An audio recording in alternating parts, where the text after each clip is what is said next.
I'm reading from 2 Corinthians, the 2nd chapter, beginning with the 5th verse.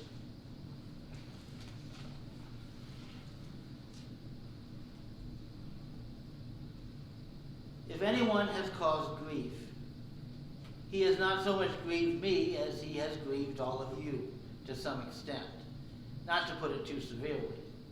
The punishment inflicted on him by the majority is sufficient for him. Now instead you ought to forgive and comfort him, so that he will not be overwhelmed by excessive sorrow. I urge you therefore to reaffirm your love for him. The reason I wrote you was to see if you would stand the test and be obedient in everything. If you forgive anyone, I also forgive him. And what I have forgiven, if there was anything to forgive, I have forgiven in the sight of Christ for your sake, in order that Satan might not outwit us, for we are not unaware of his schemes.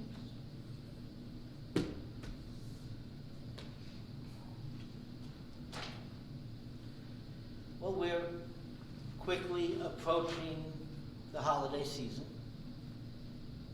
And if you don't believe me, go to the store and they will let you know exactly how many days you have left to buy everything they have before Christmas.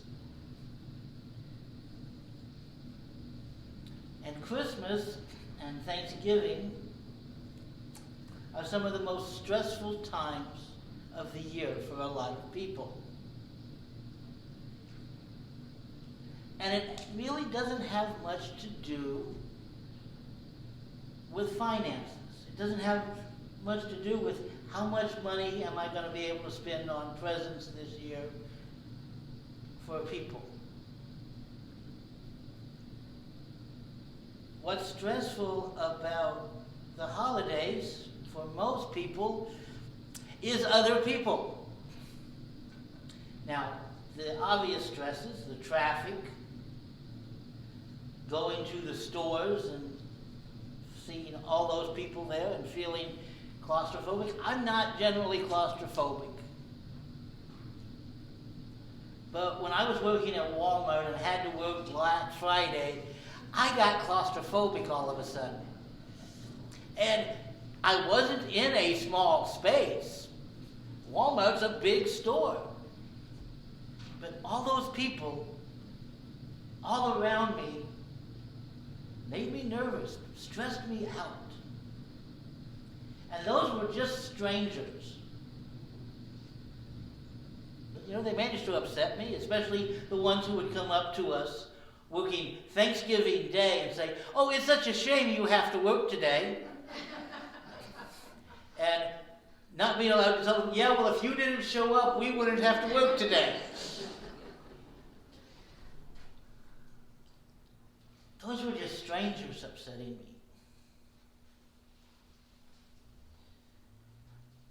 And then I had to go home and deal with family for the holidays. Now, I've been told every family has a black sheep in it, and if you don't know who it is, it's probably you.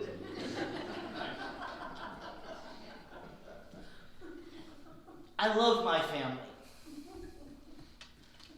And I'm convinced God gave me, my family, to learn how to love. And a lot of the people in my family are real easy to love. They taught me how to love because they loved me. But there are people in my family who are not easy to love. And God gave them to me as my relatives. And sometimes I wish He hadn't, But sometimes God gives us family because family is always family.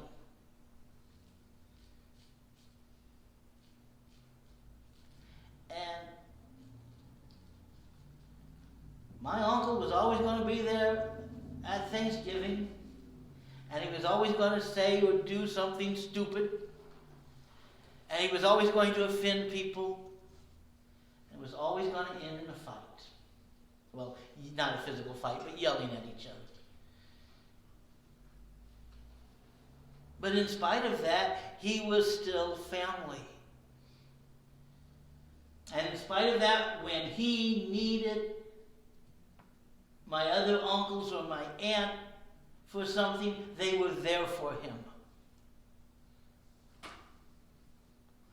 When he was facing difficulty, they showed up. When he was sick and couldn't work, they paid his bills. When his wife was sick, they cooked meals and took them to him. And experiencing that as a child taught me that sometimes you love people you don't get along with too well. And then there's my brother. Now, my brother is only 10 months older than me. And he grew up thinking everything had to be a competition. And since I was always there, and I was younger than him, I was his competitor. And it wasn't fair because he was bigger and faster and stronger than me. And so he won. And that wouldn't have been so bad, except he always had to make a big deal out of the fact that he beat me.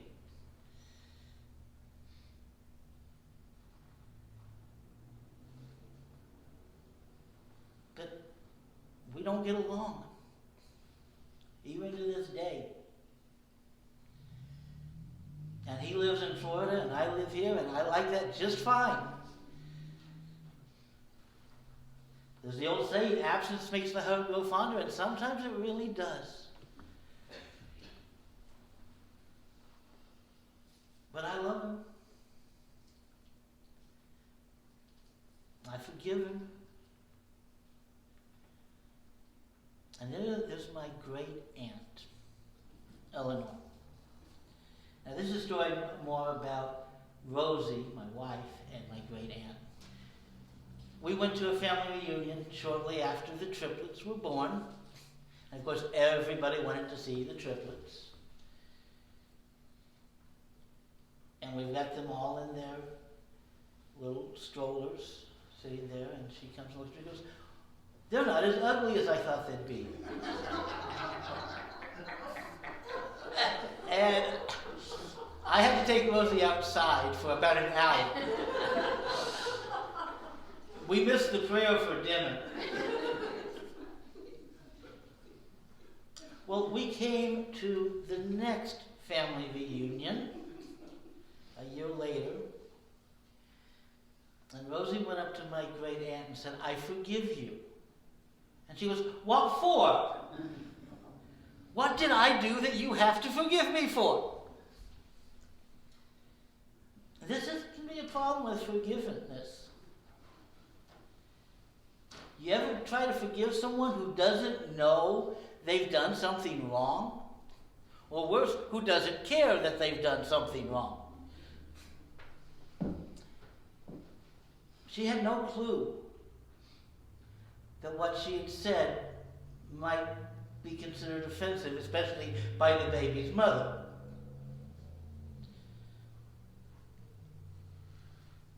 And she got offended by the fact that Rosie had forgiven her. I learned from that. And I learned that you don't tell somebody you've forgiven them until they're ready to accept it. However, that doesn't mean you don't forgive them. Because I've learned something else about forgiveness in my lifetime. And this is really the secret to forgiveness. When you forgive someone, it's not about them. It's about you. I used to think, especially because of the way my brother acted, that when you forgive something, they get away with it. And I hated seeing my brother get away with something he shouldn't, especially if it hurt me.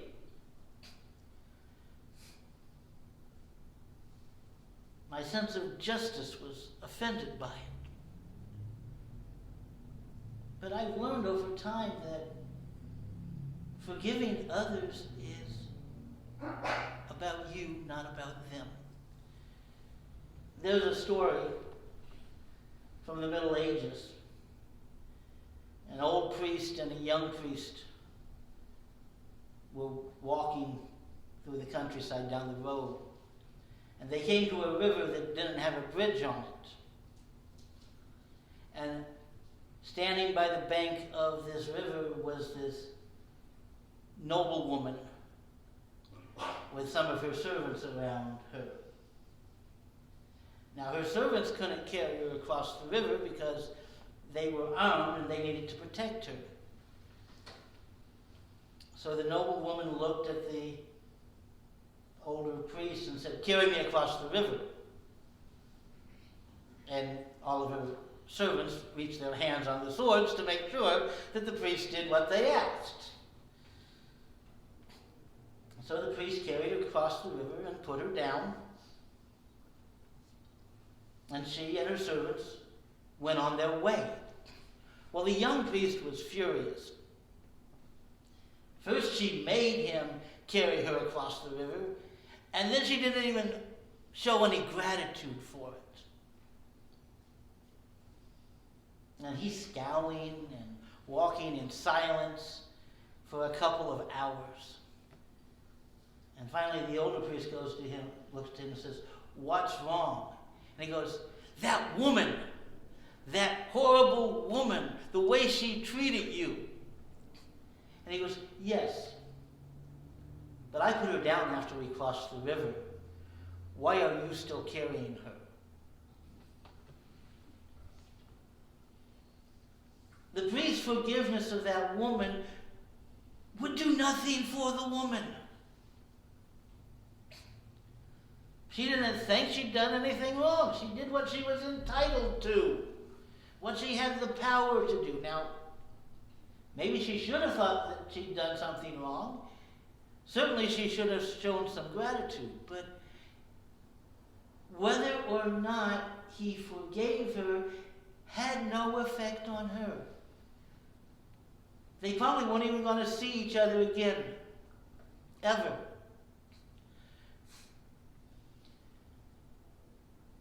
But the young priest was holding on to the pain, to the hurt, to the injustice of it all.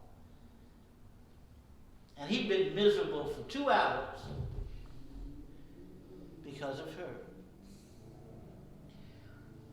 There's a modern phrase they use in the media a lot that kind of describes this. They say, "He lives rent-free in her head." You know, she just thinks about him all the time. And it gets her upset. It gets her angry. And if we have relatives that we feel that way about, we dread Thanksgiving dinner, or we dread Christmas. And when we find out that they've accepted the invitation to come, we get anxious. We get worried. What's going to happen? What's Uncle Bill going to do this time? What's he going to say? We don't want that. And then when they do show up, and as soon as they walk in, our happiness runs away from us. Now, if that happens, you have given that person too much power in your life. They get to decide that you are upset, that you are anxious, that you are angry, that you are unhappy. If you forgive them, they're probably not going to change. That's the bad news. Just because you've forgiven them doesn't mean they're going to change. But it does mean you will change. Forgiving those who have hurt you, those who have wronged you, is the most powerful thing you can do for yourself. Because it takes away the power that they have over you.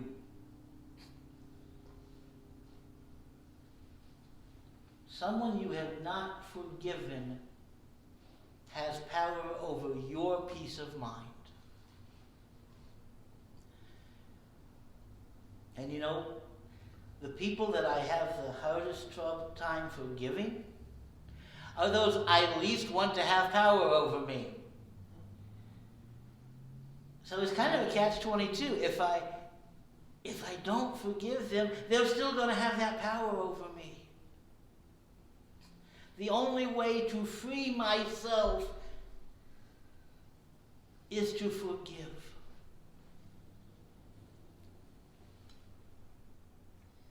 Now, I'm not saying that before Christmas you go to those who have wronged you and say, I've forgiven you. You don't have to tell them.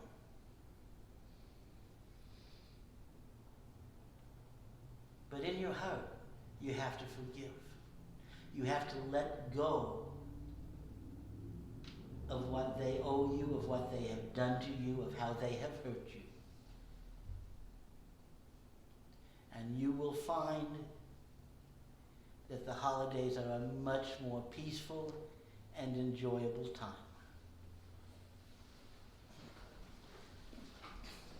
Our closing hymn is Turn Your Eyes Upon Jesus, number 340.